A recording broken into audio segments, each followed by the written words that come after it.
Welcome to Real Estate Coaching Radio, starring award-winning real estate coaches and #1 international best-selling authors, Tim and Julie Harris.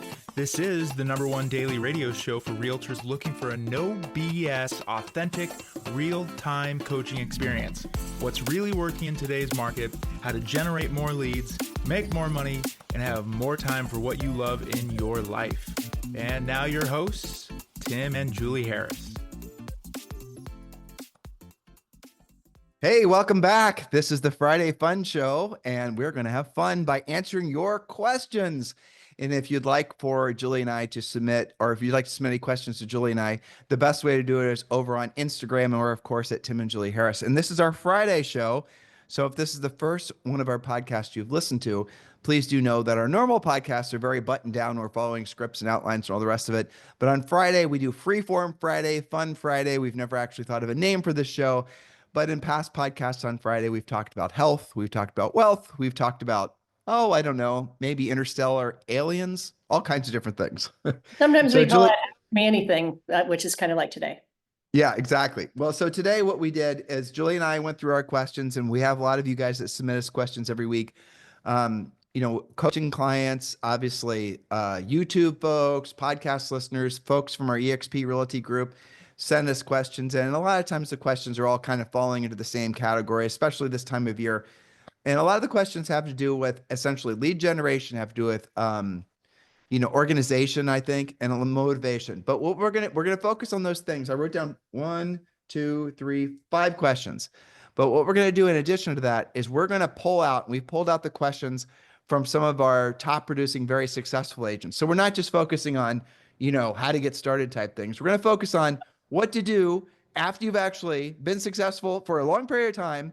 And what's next? Okay. So we're going to start out with some basic questions, and we're going to get to the good ones. And remember, if you want to submit questions, just submit them over at on Instagram, direct message us, Tim and Julie Harris, and you'll find us easily. And we always are posting pictures and whatnots over there. And yeah, that'd be great. And give us a follow and we'll follow you back. All right. So Julie, the first question we had, and we always get this one, we get this one in a million different ways, a million different times per day practically, is the best way to generate, now this is what they asked, this isn't what I would have suggested they asked, but sure. The best way to generate buyer leads without having to pay a buyer referral, without having to buy the leads from Zillow, without having to basically sell your soul to the referral fee, whatever it is.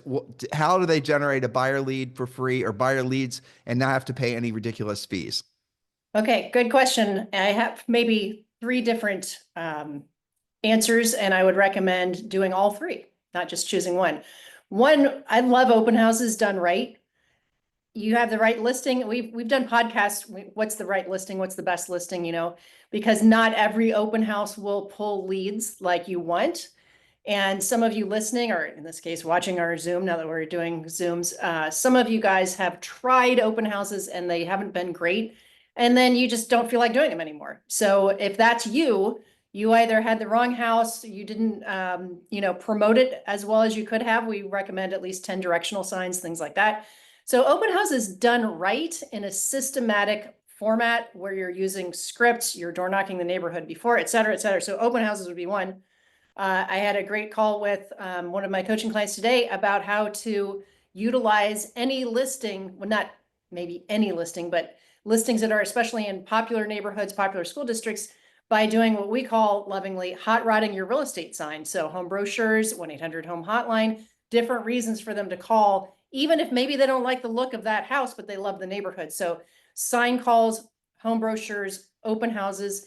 And then maybe a distant third would be just making sure that you're always talking about real estate with your forward script, your friends, your family, your center of influence, because a lot of both buyer and seller leads come just organically by just being out in the wild talking about real estate.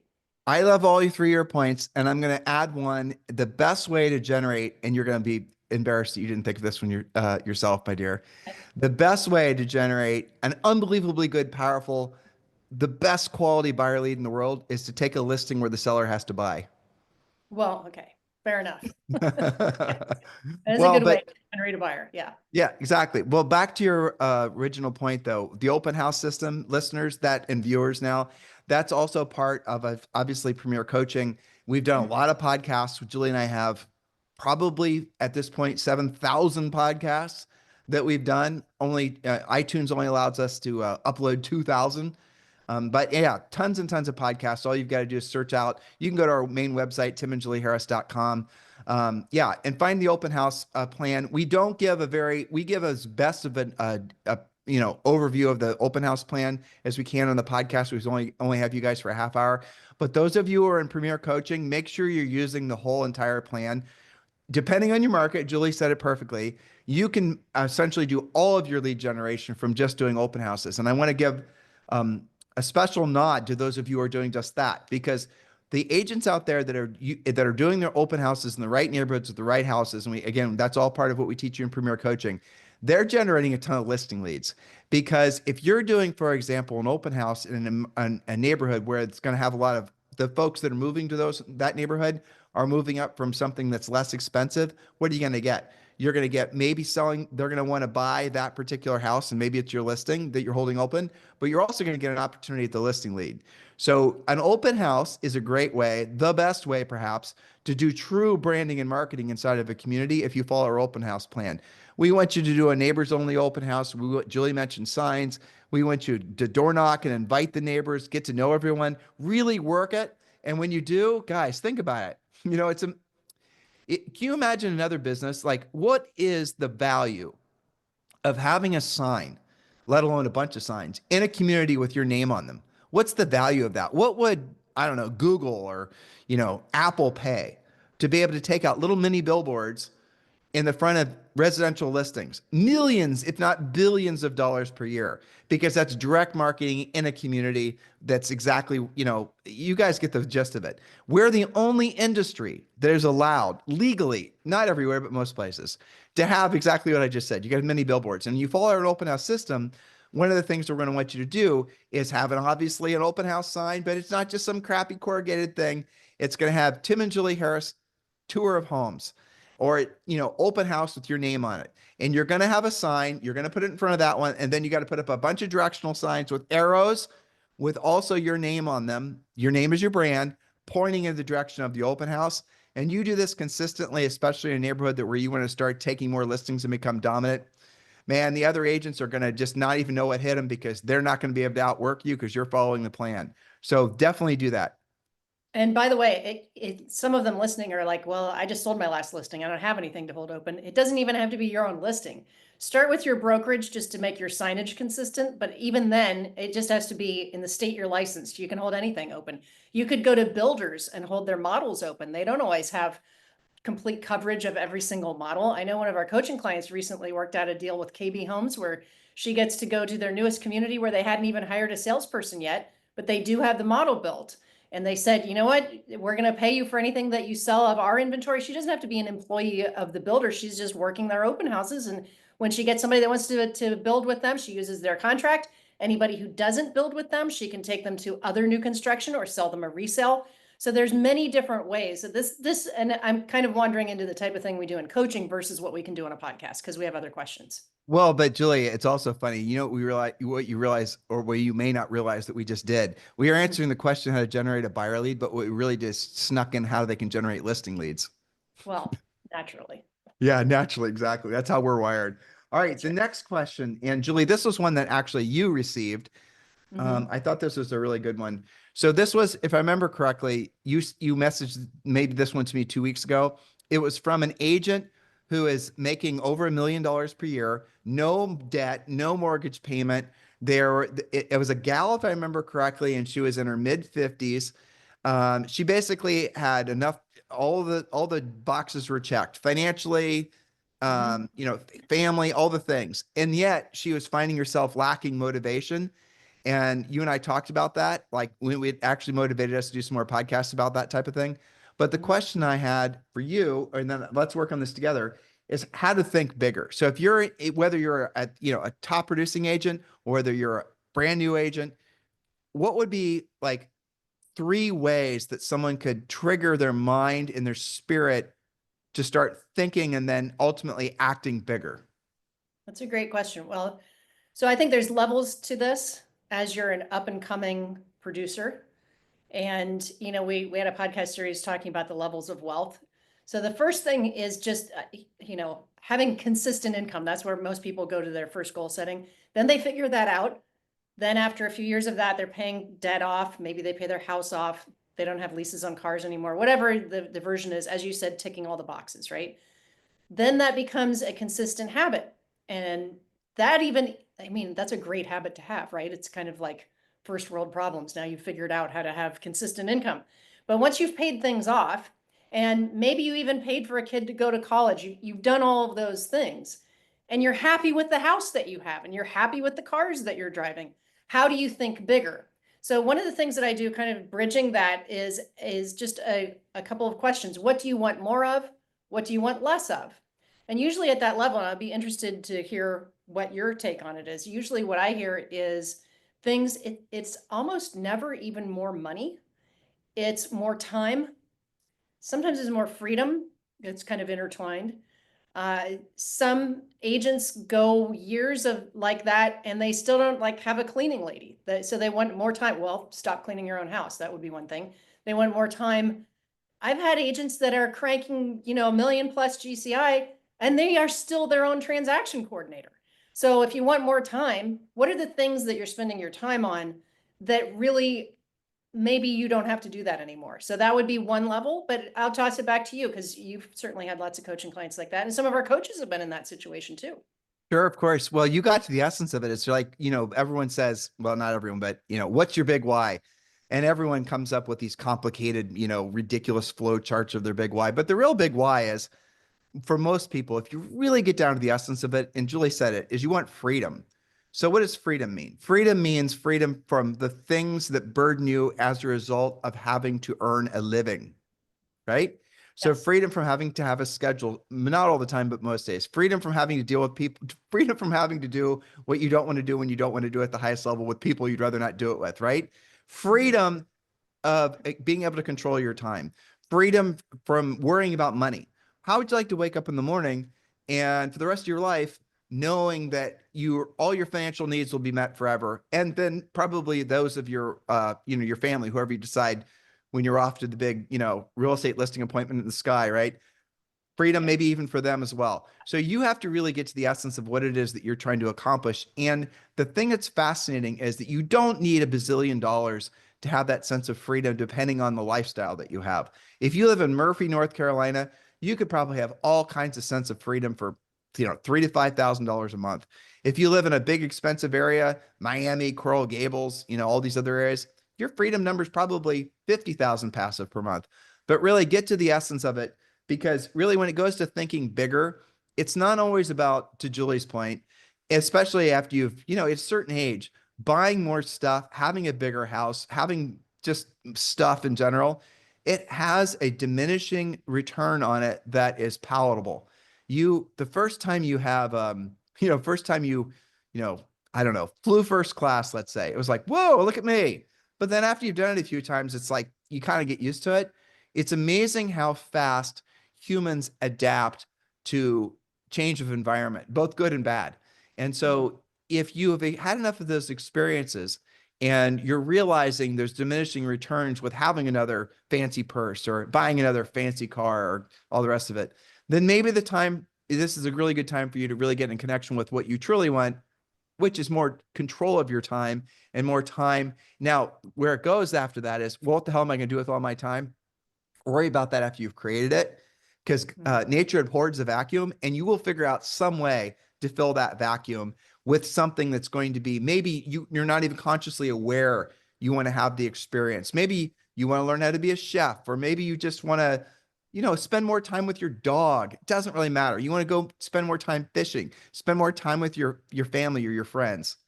But you won't know really what your heart desires until you're no longer burdened with the things that, if you're at this point where you have accomplished a lot financially, if you don't allow yourself the freedom to unburden yourself from those things, because they're habitual. I mean, Julie and I are certainly guilty of this. They're habitual. If you've worked your ass off for a long period of time, working your ass off becomes who you are. That becomes your personality. Describe Julie, Harris. She works her ass off. Well, she does. She works her ass off at the gym, works her ass on coaching calls and our businesses, all the rest of it. Well, what if all of a sudden Julie decided, because she could, that she doesn't necessarily, well, you did. I mean, when Zoe was born, you decided to basically retire and you decided to go back to, Ish, yeah.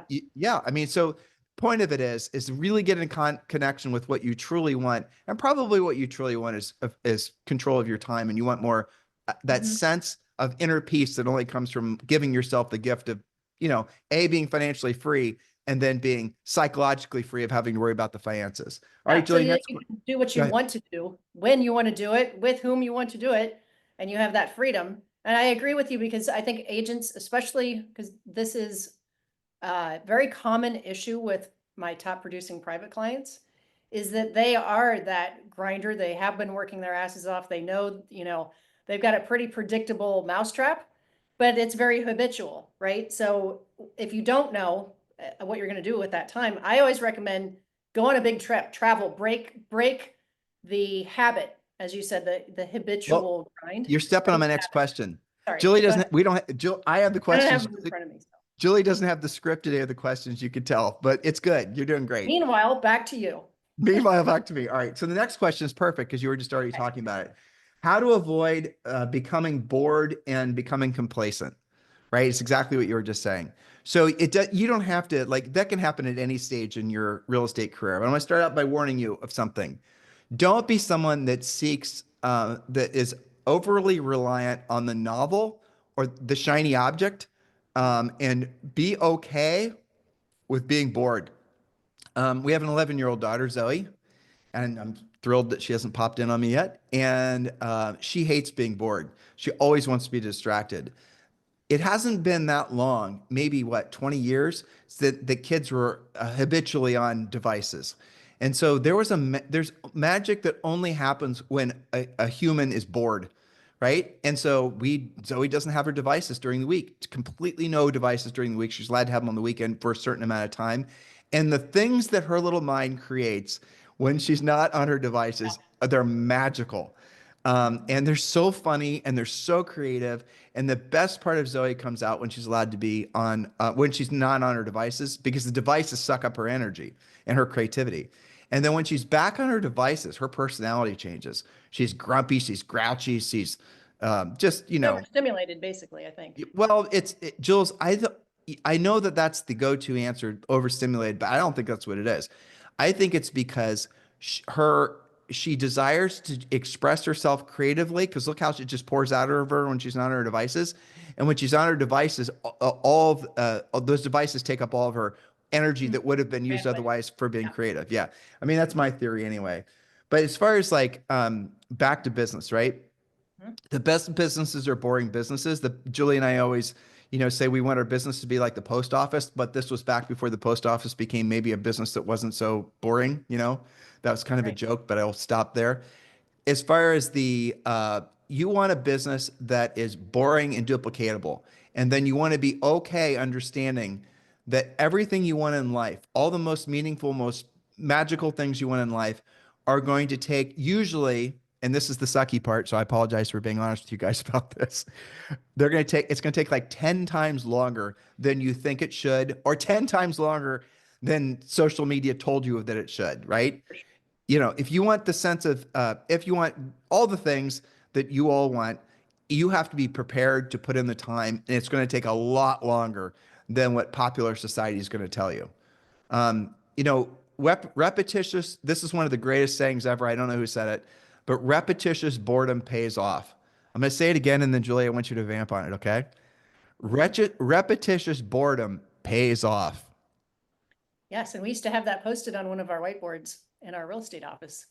I was talking to a coaching client today that was referring to it as the salt mine. We used to also call it the salt mine. You're in there and you're digging salt all day. You're doing the grind, but it's that repetitious boredom. And sometimes we talk about boredom in a real estate practice. In case you are confused about this, ask yourself on your next pending, would you like it to be super exciting all the time? Or do you want it to be a boring pending that just closes, right? You want a predictable, duplicatable business that you have systematized the stress out of as best you can. Now, there's going to be things that happen, of course, But I think repetitious boredom pays off means that you keep on doing it, and it's that accumulation effect, right? And you're going to have days where it's like work, work, work. Where are my results? Work, work, work. Where are my results? Seems like I'm just banging my head into the wall. Nobody seems to want to move right now. And then there's going to be other days where it's the first call you make and they're like, I'm so glad you called. Yeah, come over. Let's talk about what my house is worth. And you're like, where were you yesterday? But you're not going to get that call unless you did the other calls, right? You have to, I call it stick-to-itiveness. It's like you have to be intuitive that what you're doing is going to pay off, but you also have to stick to it and not give up. That's not to say you shouldn't take days off and refill the cup. Of course you should. You know, everybody should do that. Sometimes my coaching homework for our coaching clients is take a 3-day weekend because I am your coach and I hear that you're burned out. You've hit the wall. You're ineffective with what you're doing. So go refill the cup and come back and be a better agent that's ready to rumble and help people. So that, to me, that's what repetitious boredom pays off means. No, I agree. But it's true at the gym. It's true. It's like doing it's doing what you don't want to do when you don't want to do it at the highest level. And the next question, Repetitively, not just the ne- once. no, exactly. For long, long ass periods of time. And Yeah. yeah, I mean, that's the hardest. Like we didn't know that when we got married 34 years ago. We didn't know that when we started all of our businesses. But as we've gotten older, we know to expect it. And it's almost, there's something like, you know, age takes away a lot, but age also gives you more wisdom. And one of the little bits of wisdom is that God has a plan for when things are supposed to happen. And you just have to be patiently putting in the effort before you're going to get the reward Yeah. of what it is that's in store for you. You have to show up for it to happen. Yeah, consistently for long periods of time. I know. I used Um, to hate when we felt that way and we'd go to like Howard Brinton seminars, and I'll never forget. I had a similar question to that to one of the stars that I was looking up to, and I was so mad because they said, "Well, you just have to do your time," and I'm like, "The hell kind of answer is that? You just have to do your time." But really, what they should have said is repetitious boredom pays off, and that if you keep it up and you keep on honing your skills and you keep going after it and getting better and better on every appointment, that it will pay off. But they just said, "Just have to do your time." Hated that. y- yeah, It's true no, me though. too. All right, so the next question, and we've had this one a number of times. This is always there's books and books and movies and all kinds of things written about motivational speeches, but how to feel motivated every day. And I'm gonna start out by talking about that. The fallacy in that word is the word feel. And I'm gonna tell you why. Because a feeling is not something you can build a future around because feelings come and go. During this time together with all of you guys, right now, I've gone from feeling all kinds of different ways, and probably so have you. A lot of you listen to us while you're driving, while you're, working out. I bet you your emotions too have changed constantly. Your emotions are like a constant, stream of energy, ebbs and flows, ups and downs, depends on your hormones, depends on, did you just see something that you like, something you dislike? Did you smell something funny? I mean, all these things, right? Your conscious and your subconscious mind are constantly making your feelings feel very, very up and down and left and Good. right and the Yeah. whole thing. And that's true even if you're more of a stoic personality type, more of an introvert. You're still feeling a bunch of different things. Why am I telling you this?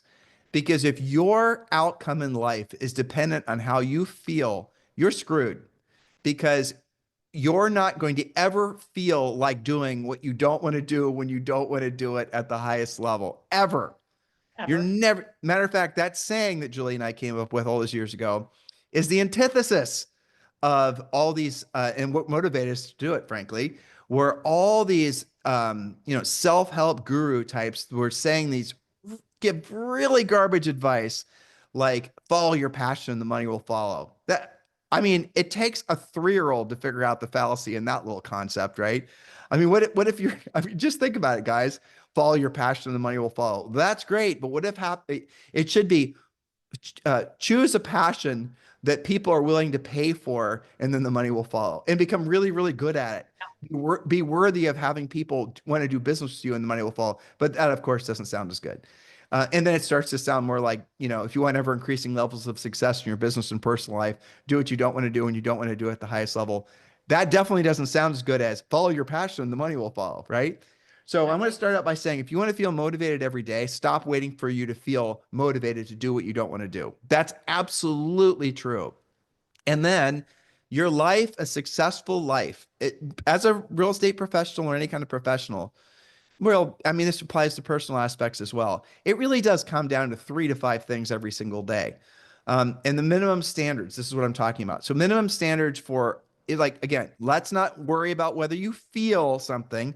Let's just worry about what you do, because the actions that you take are ultimately what's going to determine your future, not whether you felt good 5 minutes ago or whether, because if you only feel like, if you have to feel a certain way to say, for example, call for sale by owner. I don't know about y'all, but I've really never felt like calling for sale by owner. And I did Nobody thousands, has ever. and I've done thousands of calls to for sale by owners.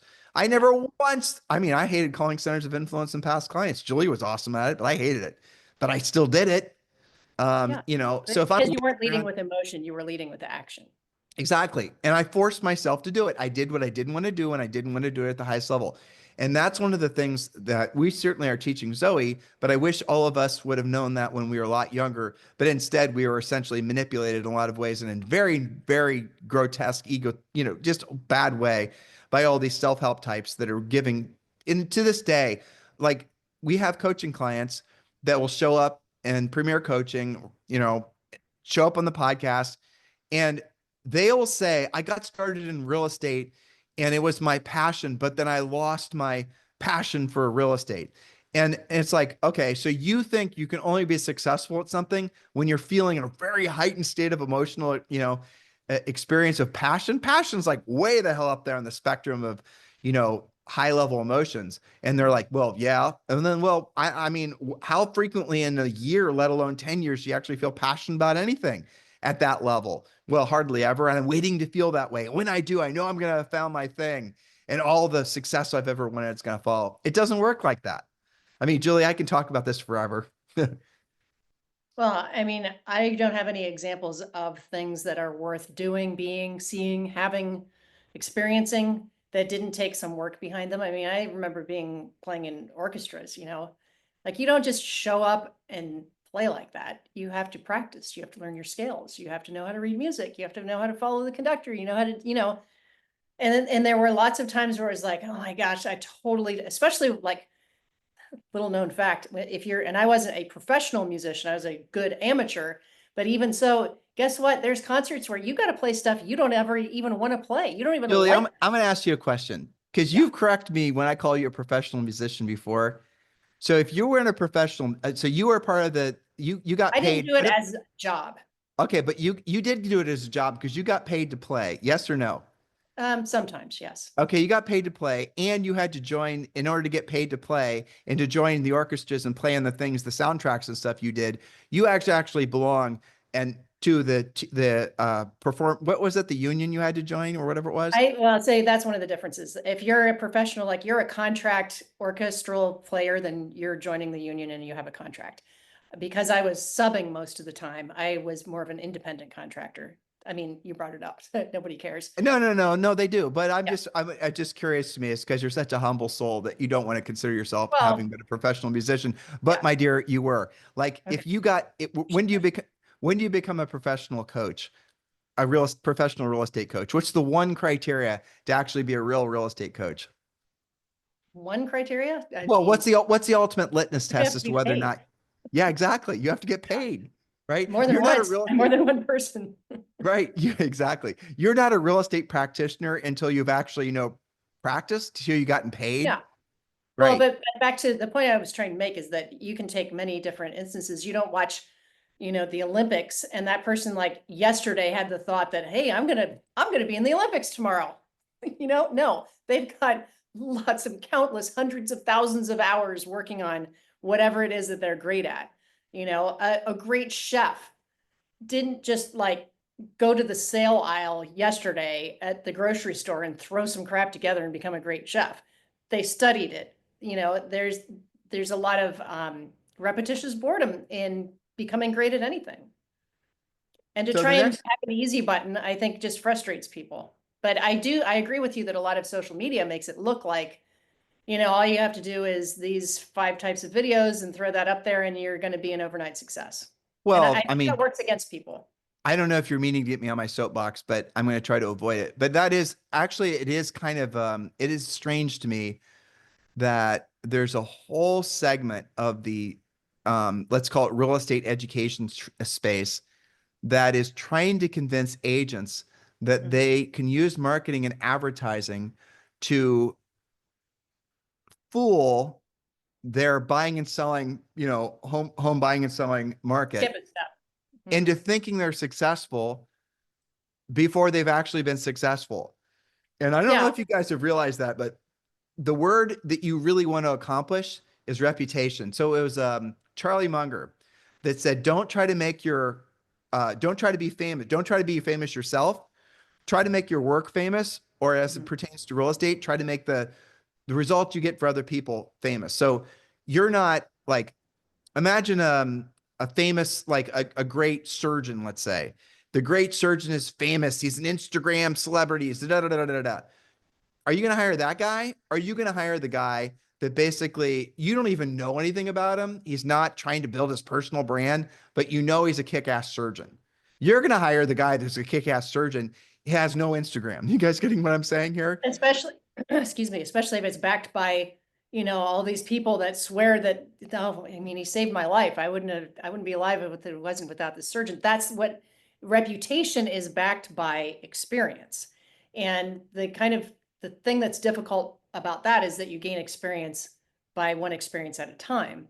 And if you try and supplant that by, being more of an influencer and less of a reputation, and try and skip that the problem is that doesn't really last, because even if you did get a call from that, if you don't have the experience, the skills, they can smell you, back it up. Yep. You're not going to last long doing that. Well, your channel might last longer than you do, but you're going to go do something else, because people that actually need what you do for a living do ask good questions, and they are very serious about hiring a professional, and you can't fake that. I mean, well, you and I have been in the coaching and training space for over 2 decades, and we've seen the marketing and the branding stuff come and it goes. And we haven't gone back by more than maybe 10 years at this point. But one of the things that Julie and I track we're trying to see if there's a correlation between the major trends in real estate, and like the marketing and branding thing started in the 90s, and then so did the teams thing. And then it comes and it goes, and it comes and it goes. We have a theory, and we're trying to validate it, or, prove ourselves right or wrong, really test it, that the percent, like last year, there were 71% of all members of the National Association of Realtors didn't sell a house, 71%. And yet marketing and branding and all these things that agents are being told to sort of shortcut the earning of the reputation is at a fevered pitch. Everywhere you go, everybody and their brother is telling you to do social media marketing and branding, social media marketing and branding. Now, why are they telling you that? And I'm going to tell you this from an owner of a company that sells stuff to agents, right? Coaching and training. It's because what Jules and I and our coaches have to sell is not as easy to sell to agents as marketing and branding. If I sell to you, and I get it, if I already go, I want to hire a trainer at the gym. I'm going to go interview trainers. And one of the trainers says, Tim, you just got to work out for 10 minutes a day. You got to, do this little, don't worry. You're never going to feel, it's going to be easy. Look, you're going to take some time. You're going to have to do some of this and some of the other thing. But it's going to be fun. Oh, no rejection. You're never going to feel like, getting sick because you worked out too hard. You won't be sore or anything. You're never going to sweat too much. It's going to be easy. You can handle it, or I'm going to go to another trainer. He's going to say, bro, with the goal you have set for yourself, it's going to suck. It's going to suck for a long period of time. It's going to take real work. You're going to be sore most days. You're probably not going to feel good after you work out, probably half the time. You're going to have to change the way you eat. You're going to have to change your sleep. You're going to have to, you're going to have to do all these things.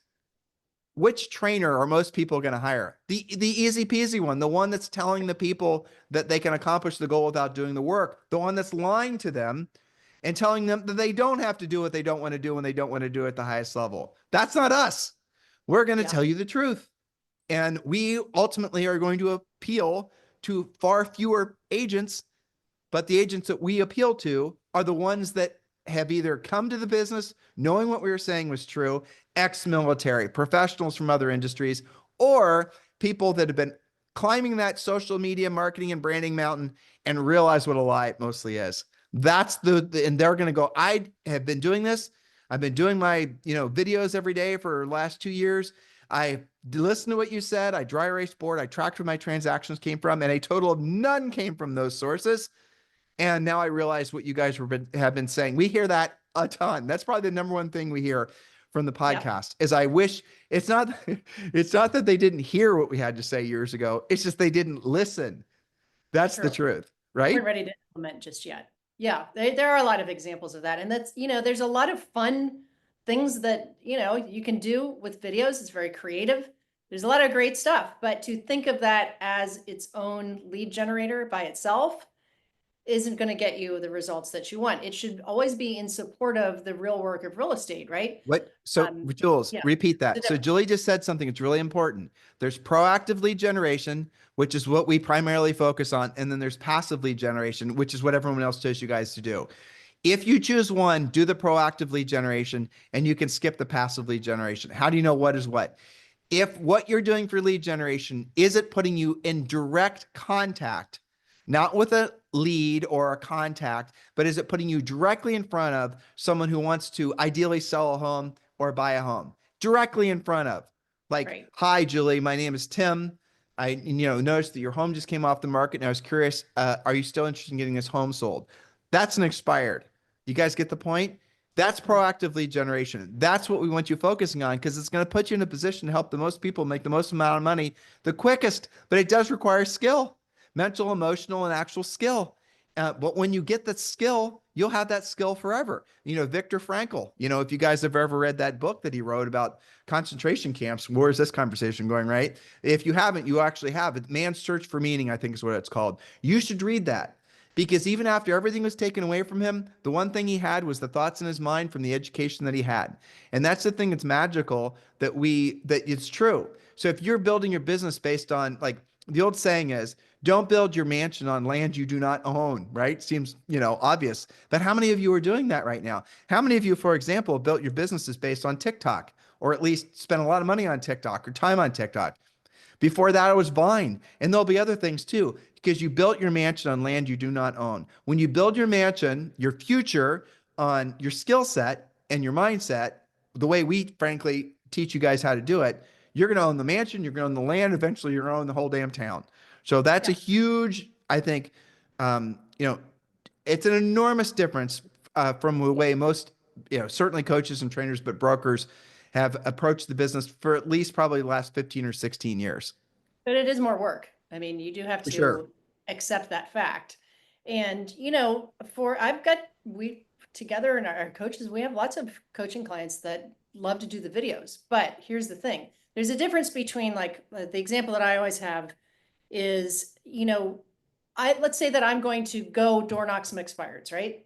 I can film myself. I can be like, all right, I'm going to go out into this one zip code. I'm going to just, I'm going to film that. I'm going to door knock around the expireds. I'm going to, try and find somebody who really needs my help because I've already sold all of my other listings. You can make it fun, but it's the backbone of it is the real work, right?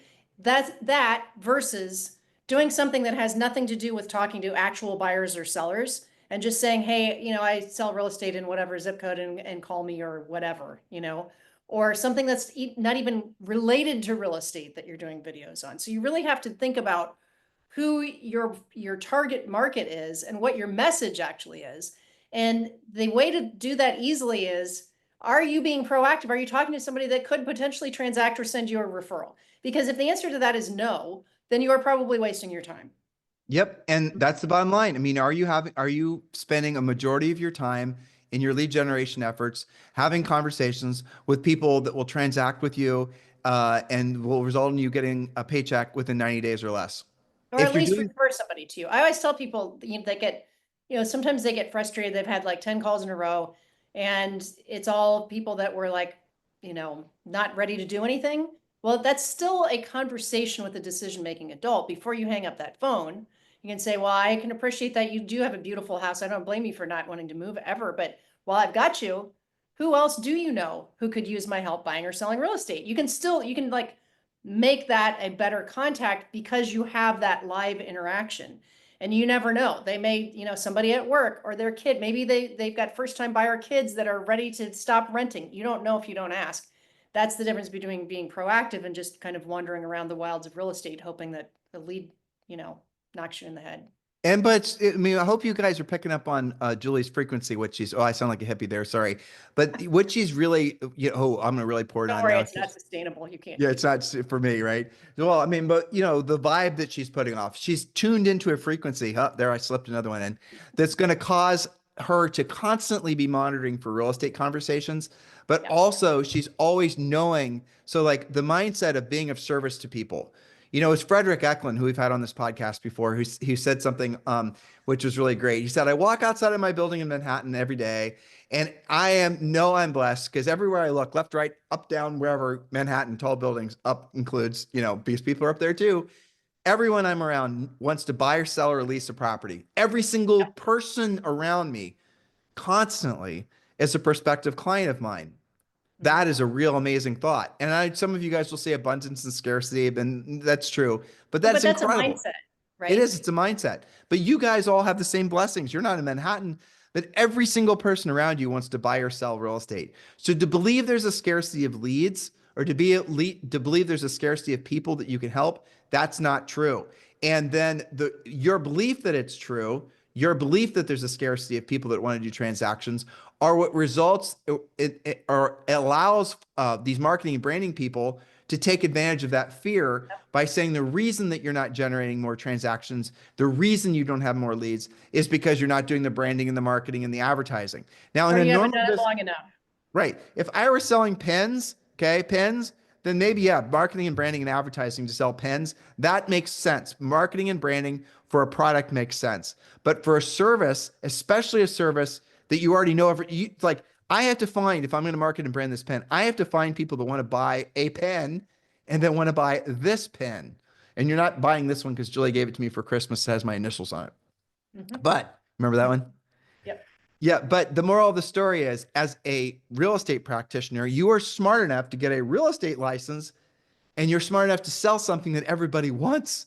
And usually when they want one house, they might want 2 or 3 or 10, right? So you are not lacking for people that are motivated to do business with you. So your main motivation has to be going and having conversations with the people that already have their hands in the air, that are saying, yes, I want to transact. And those are going to be all the things that we teach you in Premier Coaching. We do teach you how to do the passive lead generation, the marketing, the branding, and the advertising, but we want you to do it in the right order. The first order is to focus on proactive lead generation. That's what we were just talking about. And then you do the passive lead generation. You might not ever choose to do the passive lead generation because it takes money and it takes time when you get really good at the proactive lead generation. Julie, let's bounce to the last question, okay? Sure. I don't know what it is. Tell me. I know you don't. Okay, so how to get started. This is a question that came in yesterday after you and I were talking about this, or no, the day before I was talking about this in the podcast.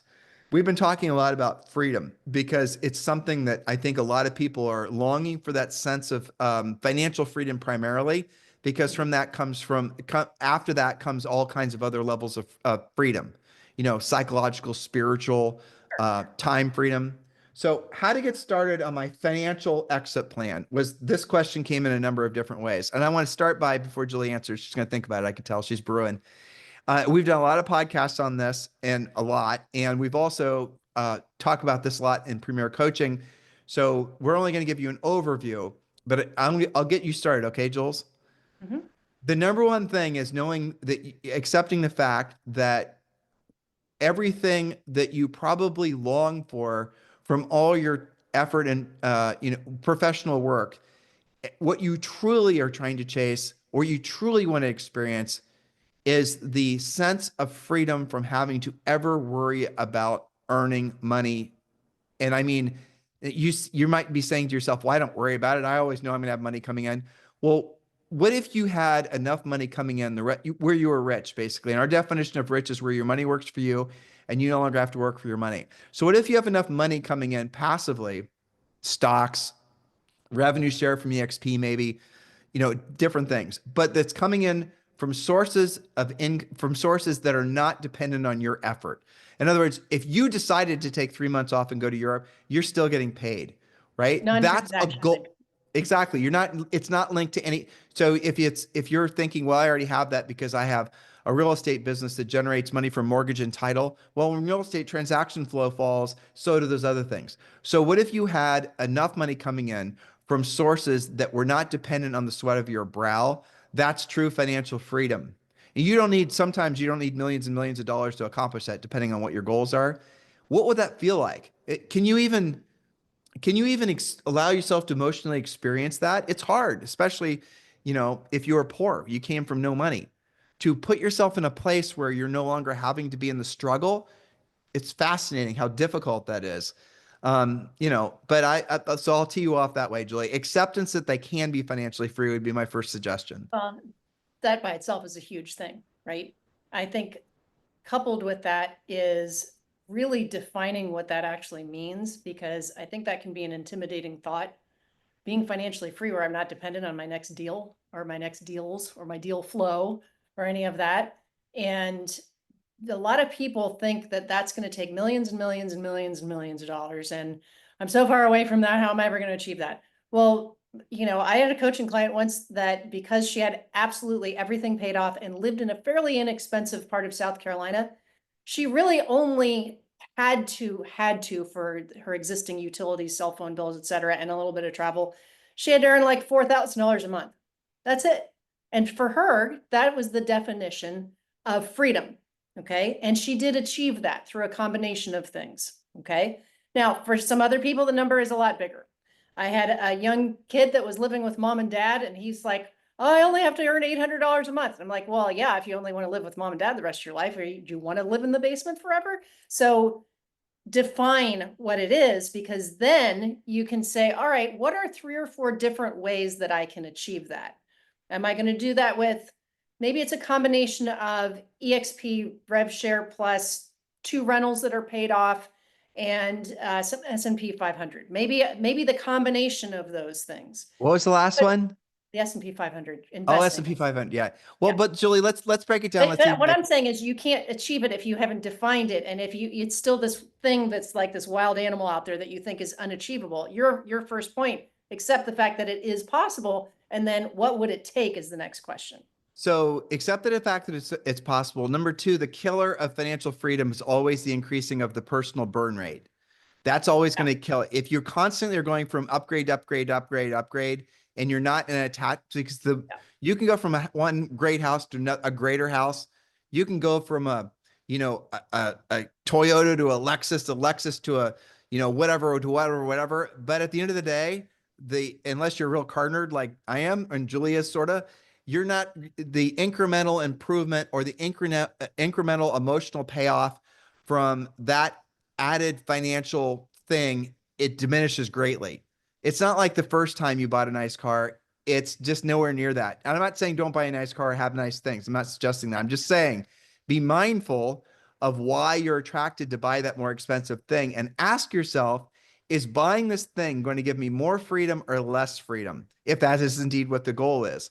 Then, to make it very practical, the first thing you've got to do after you've accepted those 2 things and had those 2 major thoughts, and you now have accepted the fact that everything you want in life is on the other side of doing what you don't want to do, and you don't want to do it at the highest level, and that everything you want in life is going to take a lot longer than you think. All right. So those are easy things to swallow, right? All right. Next thing is you want to build a business that creates consistent cash flow. That's the number one thing that screws most people up. Ups and downs, or no income at all, or big, huge. I mean, Julie just had somebody had a closing of almost $1 million. Okay. One closing. And you can have these, not the purchase price. Yeah. Commission, check to the person, right? So you can have these big, huge swings. Well, that's not consistent cash flow. And that's going to give you stress, because if you're in the downward slope and you're at the bottom emotionally, there's no sense in freedom in that, because you're so sweating the next big check. Commercial agents, you know what I'm talking about. So the first thing is to have consistent cash flow. The second thing is to not allow lifestyle creep or business expense creep to kill your profit margins. Because what a lot of agents do is they make the rationalization, I'm going to just pour all my profit back into my business. I'm just going to reinvest in my business. I'm going to constantly, don't do that. Because your business, here's a mindset thing, is not worth anything. You're never going to sell your business. It is there to be an ATM machine that's going to fund your future possibilities. So third, fourth maybe fifth thing that we'll suggest, I haven't written these down, these are Next. off the top of mind, right?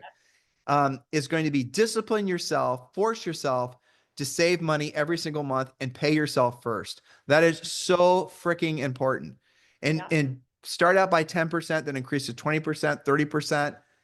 Pay yourself first. Because, for example, if your personal overhead per month is, 15 grand and your business overhead is, 10 grand, but you've gotten really good at generating 50 grand a month, you've got to start saving 30% of the 50 grand every month before you pay taxes. You have to save, force yourself to save. And then don't say, well, I'm all intimidated by the financial markets. Here, I'm going to make it very easy for you. Read any book by Charlie Munger, read any book by Warren Buffett. Anthony Robbins wrote a great book. All these great books, I'm going to tell you what the conclusion is. S&P 500, Vanguard index funds. That's it. I won't even labor that point any longer. Just go and research it yourself. So once you've gotten to the point where you have a business that creates consistent profit, not revenue, profit, two different things, it's easier to generate money than it is to actually build a profitable business.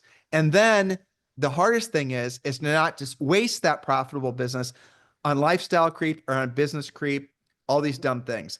And then you want to start forcing yourself to invest that. And I get it. It's not sexy. It's not exciting.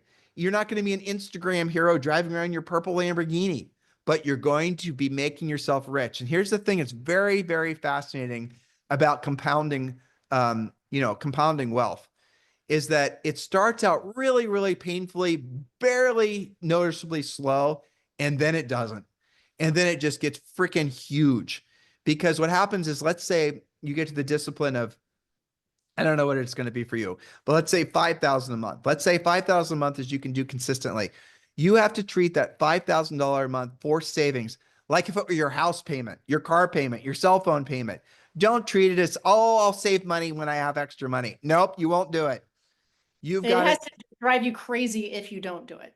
Yeah, It I mean, has to be totally. like your North Star. Exactly. You have to put everything behind the saving of the money. Yes, you heard. Well, I will just wait to sell my business. I'm going to wait for, No, that's not gonna no, happen. it won't happen. Well, and Nobody isn't buys. that the agent way? I'll save, it's always the same. It's like when I get both sides of a deal, or when I sell a really big deal, or when I have that third deal a month, when I'm used to doing 2 deals a month. It's always like kicking the can down the road. And so a lot of agents will only save when certain things happen. You've got to make that the thing that's happening. You've got to Yeah. be like, I'm going to pay myself first. I remember, we didn't always do that. I remember having to learn that. Pay yourself first. And you're right about business expense creep as well, because there's so many people that will say, well, you have to spend money to make money, and you have to invest in your business. Invest in your business first. It's the biggest investment you can make. Well, that's true after investing in yourself. Well, I mean, but I want to be careful on that, because a lot of people that are selling, marketing and advertising, even coaching and training, they'll Mhm. tell you to spend all your profit on marketing and advertising and coaching and training. And I don't feel comfortable with that, because I think, No. yes, you're going to get the greatest return on investment ultimately from what happens between your ears. But don't make it an either or, make it a both. So force yourself to save and do the coaching and training and the improving of yourself. And if Which you have means to, that you have to do more to right, get. you have to do more, which is like, if you're ever in a situation where you're going to say, well, you purge words like I can't afford it, and don't ever say things like that, because that seats in your brain. But yes, I mean, let's get back on track, Julie, just for the sake of helping these guys. Okay. So once you've learned how to consistently generate money, once you're consistently saving money, once you're consistently seeing your compounding wealth build, then what you're going to see is that the money will start here. I'll tell you guys a little fun experiment. Go to Chat GPT. How's your battery, Jules? Go to Chat GPT and then do a little homework assignment. Whatever age you are, right? So let's say you're 35. So starting out at 35, here's what you put in Chat GPT. Starting out at 35, if I invest, $5,000 a month or 3,000 or whatever the number is into the S&P 500, how much money will that be in 5 years, 10 years, 15 years, 20 years? Ask and just ask that question, and you'll be astonished. And because what's going to happen is other things are going to be happening too. Your house, hopefully you have a home, your house is going to get paid off. And then you're going to wake up one day and you're going to be a millionaire, then a multimillionaire, then a decamillionaire. But it all starts with creating consistent cash flow. Sorry. And then focusing on net profit, and then making sure you're not pissing away the net profit on lifestyle and business creep. And it, because guys, nobody is going to take care of you. No Social Security, no government, no rich uncle. Elon Musk is not your friend. You're not going to find gold in your backyard. None of those things are going to happen. If you ever want to be free, which is what most of you want, be financially free. Hopefully all these points are kind of clicking in your mind. You're going to have to be the one that owns your future. And you're going to have to, original point, accept the fact, or maybe come to the conclusion, or maybe toss it around, that what you truly want is you want to be free, financially free. And then if you keep your overhead reasonable, you can accomplish that goal a lot faster than you think. So go ahead, Jules. Well, I think it is important to use ChatGPT, for example, to spin that out and do your own experimentation. Because if you don't, it's always going to be like this question that you haven't really defined in your mind. I need to invest. It's like when somebody says, I want to lose weight. Well, nobody's ever really said I want to gain weight, maybe muscle, I suppose. But it's okay, by how much and by when and how are you going to do it? So I would need to save more money. I want to have passive income. Okay, well, how much and what are the different ways you can get there? How many years are you going to count on? How much? So, and do some comparisons, like what's the difference between investing 5,000 a month consistently versus 6,000 a month, consistently? What would it take? I do this sometimes with coaching clients. They're like, should I pay off my mortgage? Shouldn't I pay off my mortgage? Well, what if you did an extra $1,000 towards your mortgage over this many years? What kind of impact does that do? You need to know the math behind it. And I know, most people were not brought up with a lot of financial coaching, shall we say. You don't get that in school. If you're lucky, your parents gave that to you. But now we all have AI and we can just ask it, what happens if I do this? What happens if I do that? And spin it out. And then that becomes some goal setting. And maybe some of you, 5,000 a month is just like something unimaginable right now. Well, what if you did $500 a month for the next 12 months? And then you did $750 a month for the next 6 months, and you incrementally, because you're getting used to doing that. What does that do to your projections? You've got to really utilize that and get clear on it. And I think too many people just kind of hide out from their financial goals. They do. And, we talked about on the podcast yesterday, we talked about the importance of having like Monarch Money as your daily check-in thing, a daily accountability thing for yourself. But you and I did a podcast probably 2 years ago. I think we repeated it once. And the essence of the podcast, and Jules, you ought to write this one down because it was a good one. Find the notes. Is that nobody wants you to be rich. Nobody wants you to, not even your mama. That's what it was called. So you guys should search that. Nobody wants you to be rich, not even your mama. It's because, and it's fascinating if you think about that, nobody does want you to be rich. Everybody wants you to be dependent. The government wants you to be dependent. Employers want you to be dependent. Your city wants you to be dependent. Your society wants you to be dependent. Because if you're rich, and rich is merely where your money works for you, you no longer have to work for your money. If you have enough money coming in every single month that you never have to think about money again, I want you to ask this question. This is a good place to level off if you're cool, Jules. Is what wouldn't change in your life if you had enough money coming in passively, which you can create in your lifetime? Like virtually every millionaire is in America. They did not inherit it. They created it themselves, first generation, and mostly from their own principal residence, real estate. And then they get into things like stocks and into things like what we talked about, the S&P 500. But if you had enough money coming in passively every month, let's say you have to earn $10,000 a month, you have $15,000 coming in a month, mailbox money. What wouldn't change in your life? Starting internally. Maybe that's the hardest way to be, being introspective is definitely not easy for many of us. But what wouldn't change? Would you live in the same house? Maybe you would. Would you have the same thoughts? Probably not. Would you vote for the same people? Would you, Maybe would sleep you better at night. Would you read the same things? Would you drink as much? If you had enough money coming in passively, you never had to worry about money. Here's an interesting thought. Would you get in better shape? That's weird, right? Well, you would. And statistically, that's what happens because the wealthier people become, the more they focus on their physicality because they are no longer They want worried to about live. They want to enjoy their life. Exactly. So it's really, really interesting and counterintuitive, especially if you were raised as a middle-class person or a lower. It's really interesting to think about money in terms of really, truly what it is. It's the ultimate get out of, it's the freedom machine is really what it is. So if you had enough money coming in passively, dear listener or viewer, what wouldn't change in your life? Everything would change, wouldn't it? Everything would change for the better. You'd become a better person. You wouldn't be, your energy, like it's so easy to fall into the trap of having antivirus software right on your brain 24/7 when you're not financially independent because you're always wondering about money. And it might not be 60, 90-day money. It might be 4 months from now money. But once you've broken free of that, and it doesn't happen overnight and it does take work, that's the greatest gift you can give to yourself and your loved ones and the future generations that are yet to come, that will sing your praises. And I do have to turn off, Julie, because my battery light just came on. I bet yours did too. Yep. So in the meantime, guys, this is our Freeform Friday podcast, not our normal fare. And if you'd like to give us some ideas for future Friday shows or any podcasts in general, message us on Instagram at Tim and Julie Harris. And that's the best way. And we love the ideas. If it's a personal question or something that wouldn't be appropriate for wide scale public consumption, don't worry, we'll still answer. It will help you in any way that we can, or certainly one of our coaches will.